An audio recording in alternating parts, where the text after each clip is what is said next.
ಶ್ರೀನಿವಾಸಪುರ ತಾಲೂಕಿನ ಪ್ರವಾಸಿ ಮಂದಿರದಲ್ಲಿ ಇಂದು ಕೃಷಿ ಪರಿಕರ ಮಾರಾಟಗಾರರ ಕ್ಷೇಮಾಭಿವೃದ್ಧಿ ಸಂಘದ ವತಿಯಿಂದ ಮಹತ್ವದ ಸಭೆ ನಡೆಯಿತು. ಸಭೆಯ ನಂತರ ಸಂಘದ ಸದಸ್ಯರು ತಾಲೂಕು ಕಚೇರಿ ಹಾಗೂ ಕೃಷಿ ಇಲಾಖೆ ಕಚೇರಿಗೆ ತೆರಳಿ ತಮ್ಮ ವಿವಿಧ ಬೇಡಿಕೆಗಳ ಮನವಿ ಪತ್ರಗಳನ್ನು ಸಲ್ಲಿಸಿದರು. ಕೇಂದ್ರ ಸರ್ಕಾರದ ಗಮನಕ್ಕೆ ತಮ್ಮ ಸಮಸ್ಯೆಗಳನ್ನು ತರಲು ತಾಲೂಕು ಕಚೇರಿಗೆ ಮತ್ತು ಕೃಷಿ ಇಲಾಖೆಗೆ ಅಧಿಕಾರಿಗಳ ಮೂಲಕ ಮನವಿ ಮಾಡಲಾಯಿತು. ಸಂಘದ ಅಧ್ಯಕ್ಷರಾದ ಚಂದ್ರಶೇಖರ್ ರವರು ಮಾತನಾಡಿ, ದೇಶಾದ್ಯಂತ ಕೃಷಿ ಪರಿಕರ ಮಾರಾಟಗಾರರು ಹಲವು ಸಮಸ್ಯೆಗಳನ್ನು ಎದುರಿಸುತ್ತಿದ್ದು, ಕೇಂದ್ರ ಸರ್ಕಾರ ತಕ್ಷಣವೇ ಶಾಶ್ವತ ಪರಿಹಾರ ನೀಡಬೇಕು ಎಂದು ಆಗ್ರಹಿಸಿದರು. ಯೂರಿಯಾ ರಸಗೊಬ್ಬರದ ಜೊತೆ ಇತರೆ ಗೊಬ್ಬರಗಳನ್ನು ಕಡ್ಡಾಯ ಟ್ಯಾಗಿಂಗ್ ಮಾಡುವುದರಿಂದ ಡೀಲರ್ಗಳಿಗೆ ಅನೇಕ ತೊಂದರೆಗಳು ಉಂಟಾಗುತ್ತಿವೆ. ಇದನ್ನು ತಕ್ಷಣವೇ ನಿಲ್ಲಿಸಬೇಕು ಎಂದು ಅವರು ಹೇಳಿದರು.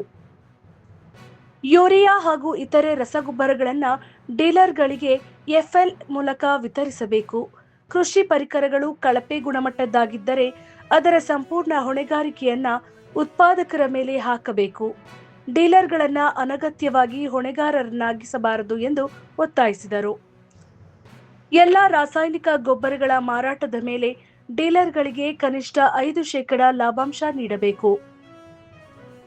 ಬಿತ್ತನೆ ಬೀಜದ ಸಾತಿ ಪೋರ್ಟಲ್ ಅನ್ನು ಮಾರಾಟ ಸ್ನೇಹಿಯಾಗಿ ರೂಪಿಸಬೇಕು ಎಂದು ಮನವಿ ಮಾಡಿದರು.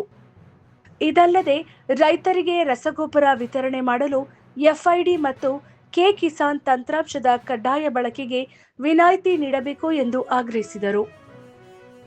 ಏಪ್ರಿಲ್ 27ರಂದು ದೇಶವ್ಯಾಪಿ ಭಾರತ್ ಬಂದ್ಗೆ ಬೆಂಬಲ ಸೂಚಿಸಿ ಕೋಲಾರ ಜಿಲ್ಲೆ ಹಾಗೂ ಶ್ರೀನಿವಾಸಪುರ ತಾಲೂಕಿನ ಎಲ್ಲ ಕೃಷಿ ಪರಿಕರ ಮಾರಾಟಗಾರರು ತಮ್ಮ ಅಂಗಡಿಗಳನ್ನು ಬಂದ್ ಮಾಡಿ ಹೋರಾಟಕ್ಕೆ ಕೈಜೋಡಿಸಿದ್ದಾರೆ.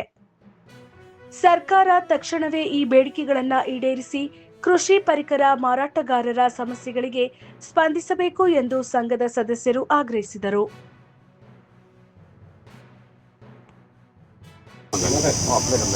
ಎಲ್ಲರಿಗೂ ನಮಸ್ಕಾರ.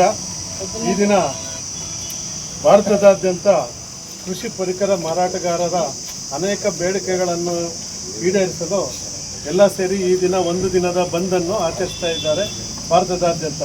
ಕಾರಣ ಏನೆಂದರೆ, ಇಲ್ಲಿ ಯೂರಿಯಾ ರಸಗೊಬ್ಬರ ಮತ್ತು DAP ರಸಗೊಬ್ಬರಗಳ ಕೊರತೆಯಿಂದ ಕೇಂದ್ರ ಸರ್ಕಾರವು ಅನೇಕ ನಿಬಂಧನೆಗಳನ್ನು ಮಾರಾಟ ಮಾಡಲಿಕ್ಕೆ ವಿಧಿಸಿದೆ. ಅದರಲ್ಲಿ ಇಲ್ಲಿ ನಮ್ಮ ಪ್ರಾಬ್ಲಮ್ ಏನಂದರೆ, ಯೂರಿಯಾ ರಸಗೊಬ್ಬರದ ಜೊತೆ ಇನ್ನಿತರ ಗೊಬ್ಬರಗಳನ್ನು ಟ್ಯಾಗಿಂಗ್ ಮಾಡೋದು ಬಂದ್ ಮಾಡಬೇಕು. ಏನು ಮಾಡ್ತಾ ಇದ್ದಾರೆ, ಯೂರಿಯಾ ನಮಗೂ ಒಂದು ಲೋಡ್ ಯೂರಿಯಾ ಬೇಕು ಅಂತ ಡೀಲರ್ ಕೇಳಿದರೆ ಕಂಪ್ನಿಗಳವ್ರು ಏನು ಮಾಡ್ತಾರೆ, ಅದ್ರ ಜೊತೆಗೆ ಸ್ವಲ್ಪ ಬೇರೆ ಬೇರೆ ಮೈಕ್ರೋನ್ಯೂಟ್ರಿಯೆಂಟ್ ತಗೊಳ್ಳಿ, ಅದು ತಗೊಳ್ಳಿ, ಇದು ತಗೊಳ್ಳಿ ಅಂದ್ಬಿಟ್ಟು ಎಲ್ಲನೂ ಟ್ಯಾಗಿಂಗ್ ಮಾಡ್ತಿದ್ದಾರೆ. ಇಷ್ಟು ತಗೊಂಡ್ರೆ ಮಾತ್ರ ನಿಮಗೆ ಗೊಬ್ಬರ ಕೊಡ್ತೀವಿ ಅಂತ ಲಿಂಕ್ ಅಂದರೆ ಟ್ಯಾಗಿಂಗ್ ಅಂತ. ಅದು ನಾವು ತಗೊಳ್ತೀವಿ, ಬೇರೆ ಯಾವುದೋ ನಮ್ಗೆ ಇಷ್ಟ ಬಂದಿದ್ದು ಒಳ್ಳೆ ಕಂಪ್ನಿದು ಮೈಕ್ರೋನ್ಯೂಟ್ರಿಯೆಂಟ್ ಏನಿದೆ, ಯಾಕಂದರೆ ಅವಶ್ಯಕತೆ ಇದೆ, ಅದು ನಾವು ತಗೊಂಡು ಮಾರ್ತೀವಿ. ಆದರೆ ಕಡ್ಡಾಯವಾಗಿ ನೀವು ತಗೊಂಡ್ರೆ ಮಾತ್ರ ಮಾರ್ತೀವಿ ಅನ್ನೋ ಅಂಥದ್ದನ್ನು ಕೊಟ್ಟು ತಲೆ ಮೇಲೆ ಏರಿ ಡೀಲರ್ಗಳಿಗೆ ಸಪ್ಲೈ ಮಾಡ್ತಿದ್ದಾರೆ ಆ ಯೂರಿಯಾ. ಆದ್ದರಿಂದ ಇದನ್ನು ಈ ಟ್ಯಾಗಿಂಗ್ ಮಾಡೋದನ್ನು ಬಂದ್ ಮಾಡಬೇಕು. ಆಮೇಲೆ ಯೂರಿಯಾ ಮತ್ತು ಇನ್ನಿತರ ರಸಗೊಬ್ಬರಗಳನ್ನು ಡೀಲರ್ಗಳಿಗೆ FOL ಮೂಲಕ ವಿತರಿಸಬೇಕು. FOL ಮೂಲಕ ವಿತರಿಸಬೇಕು. ಏನಂದರೆ, ಇಲ್ಲಿ ಗೊಬ್ಬರ ಬರುತ್ತೆ. ಇವಾಗ ಉದಾಹರಣೆಗೆ ಯೂರಿಯಾ 266 ರೂಪಾಯಿ ಒಂದು ಮೂಟೆಗಿದೆ. 266 ರೂಪಾಯಿ ಬಿಲ್ ಆದರೆ ಮತ್ತೆ ಟ್ರಾನ್ಸ್ಪೋರ್ಟೇಷನ್, ಅಲ್ಲಿ ನಮ್ಮಲ್ಲಿ ಅರ್ಧ ಟ್ರಾನ್ಸ್ಪೋರ್ಟೇಷನ್ ಕೊಡಿ, ಇಳಿಸ್ಲಿಕ್ಕೆ ದುಡ್ಡು ಕೊಡಿ ಅಂತ ಕೇಳಿದಾಗ 300 ರೂಪಾಯಿ ಖರ್ಚು ಬರ್ತಾ ಇದೆ. ಆದರೆ 300 ರೂಪಾಯಿ ನಮಗೆ ಡೀಲರ್ಗೆ ಒಂದು ಮೂಟೆಗೆ ಖರ್ಚು ಬರುತ್ತೆ. ಏನು, ಅಲ್ಲಿಂದ ಬಂದು ಸಾಗಾಣಿಕೆ ಮತ್ತು ಇಲ್ಲಿ ಇಳಿಸ್ಲಿಕ್ಕೆ ಅಂತ. ಆದ್ದರಿಂದ ಇದು ನಾವು 266 ರೂಪಾಯಿ ಮಾರಬೇಕಾಗುತ್ತೆ ಗೌರ್ಮೆಂಟ್ ಗೈಡ್ಲೈನ್ಸ್ ಪ್ರಕಾರ. ಆದ್ದರಿಂದ ಈ ಸಾಗಾಣಿಕೆ ವೆಚ್ಚ ಮತ್ತು ಇದನ್ನೇನೋ ಇಳಿಸುವಂಥದ್ದು, ಇದನ್ನು ಲೇಬರ್ ಇದನ್ನು ಅವರು ಕಂಪ್ನಿಯವರೇ ಭರಿಸಬೇಕು ಅಂತ ನಮ್ಮ ಒಂದು ಬೇಡಿಕೆ. ಮತ್ತು ಇಲ್ಲಿ ಏನು ಮಾಡ್ತಾರೆ, ಕಂಪ್ನಿಗಳವರು ನಮಗೆ ರಸಗೊಬ್ಬರ ಅಥವಾ ಕ್ರಿಮಿನಾಶಕ ಏನೋ ಸಪ್ಲೈ ಮಾಡಿರ್ತಾರೆ.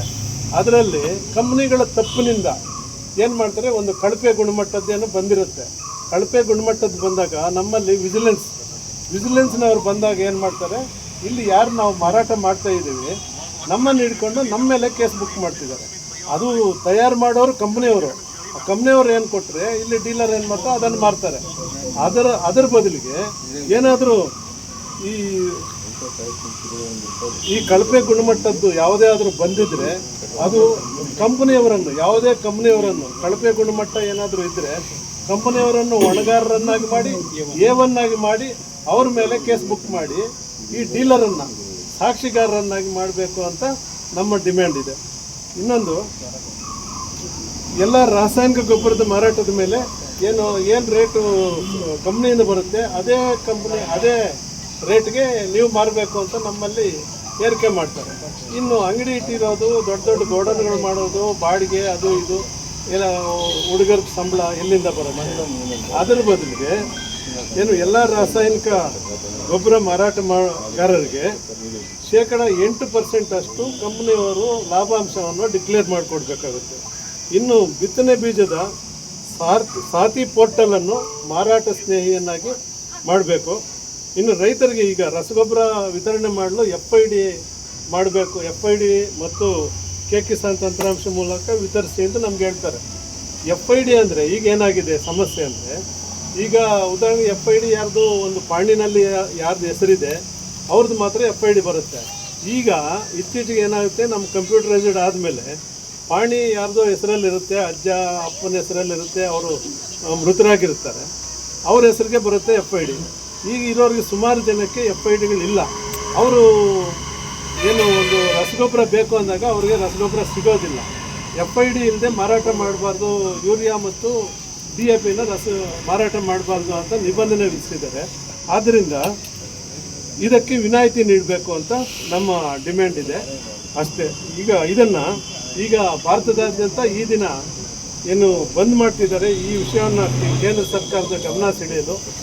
ಅದರ ಪ್ರಕಾರ ನಾವು ನಮ್ಮ ತಾಲೂಕಿನಲ್ಲಿ ಅದರ ಬೆಂಬಲಕ್ಕೆ ನಾವು ಶ್ರೀನಿವಾಸಪುರ ತಾಲೂಕಿನ ರಸಗೊಬ್ಬರ ಕೃಷಿ ಪರಿಕರ ಮಾರಾಟಗಾರರ ಕ್ಷೇಮಾಭಿವೃದ್ಧಿ ಸಂಘದಿಂದ ನಾವು ಸಹ ಈ ದಿನ ಬಂದ್ ಆಚರಿಸಿ ಒಂದು ದಿನ ಮಟ್ಟಿಗೆ ನಮ್ಮ ವ್ಯಾಪಾರಗಳನ್ನು ಬಂದ್ ಮಾಡಿ ಮಾನ್ಯ ತಹಶೀಲ್ದಾರರವರಿಗೆ ಮತ್ತು ಸಹಾಯಕ ಕೃಷಿ ನಿರ್ದೇಶಕರವರಿಗೆ ಮನವಿ ಪತ್ರವನ್ನು ಅವ್ರ ಮುಖಾಂತರ ಕೇಂದ್ರ ಸರ್ಕಾರಕ್ಕೆ ತಲುಪಿಸುವಂಥ ಕಾರ್ಯಕ್ರಮ ಮಾಡ್ತಾ ಇದ್ದೀವಿ.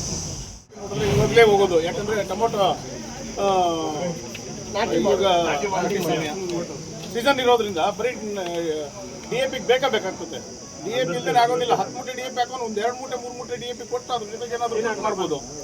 ಇಲ್ಲಾಂದ್ರೆ ಮಾಡೋಕ್ಕೆ ಸಾಧ್ಯನೇ ಇಲ್ಲ. ಆ ಥರ ಆಗ್ಬಿಟ್ಟಿದೆ. ಮತ್ತು ಈ FID ನಂಬರ್ದು ಇನ್ನೂ ತಂತ್ರಾಂಶನ ಅವರು ರೆಡಿ ಮಾಡಿಲ್ಲ. ಮಾಡ್ದೇ ಅದು FID ನಂಬರ್ ಹಾಕ್ಬಿಟ್ಟು ನೀವು ಕೊಡ್ರಿ ಅಂದರೆ ನಾವು ಕೊಡೋಕ್ಕೂ ಬರ್ತಾ ಇಲ್ಲ. ಆ ಒಂದು ಅಪ್ಗ್ರೇಡ್ ಆದಮೇಲೆ ಬೇಕಾದರೆ ಮಾಡೋದಕ್ಕೆ ಬೇಕಾದ್ರೆ ನಡೀತದೆ. ನಮ್ಗೆ ಯೂರಿಯಾಗಳೆಲ್ಲ ಡಿಮ್ಯಾಂಡ್ ಬರೋದು ಯಾವಾಗ 7ನೇ ತಿಂಗಳು ಮತ್ತು 8ನೇ ತಿಂಗಳು. ಅಲ್ಲಿವರೆಗೂ ಇವಾಗಿಂದನೇ ನಮ್ಗೆ ಇಷ್ಟೊಂದು ತೊಂದರೆ ಆಗಿಬಿಟ್ರೆ ರೈತರಿಗೂ ಭಾಳ ತೊಂದರೆ ಆಗಿಬಿಡುತ್ತೆ. ನಾವು ತೊಗೊಂಬಂದು ಅಂಗಡಿಲಿ ಇಡಬೇಕಷ್ಟೇ, ಮಾರಾಟ ಮಾಡೋಂಗಿಲ್ಲ. ಯಾರಾದರೂ ಬಂದು ನೋಡಿಬಿಟ್ಟು ಇದೆಯಲ್ಲ ನೀನು ಇಟ್ಕೊಂಡಿದ್ದೀಯಾ ನಮ್ಗೆ ಕೊಡ್ತಾ ಇಲ್ಲ ಅಂತ ಕೇಳಿದ್ರೆ ಅದು ಕುತ್ರ ನಮ್ಮ ಕಡೆ ಇಲ್ಲೇ ಇಲ್ಲ. ಆ ಥರ ಆಗಿಬಿಟ್ಟಿದೆ. ಅದ್ರ ಬಗ್ಗೆನೇ ನಮ್ಮ ಕೃಷಿ ಇಲಾಖೆಯವ್ರಿಗೂ ಒಂದು ಮನವಿ ಕೊಟ್ಟು ಅವ್ರಿಗೂ ಒಂದು ಅವ್ರಿಗೆಲ್ಲ ಗೊತ್ತಿದೆ ಏನಾಗ್ತಾ ಇದೆ ಅಂತ ಎಲ್ರಿಗೂ ಗೊತ್ತಿದೆ.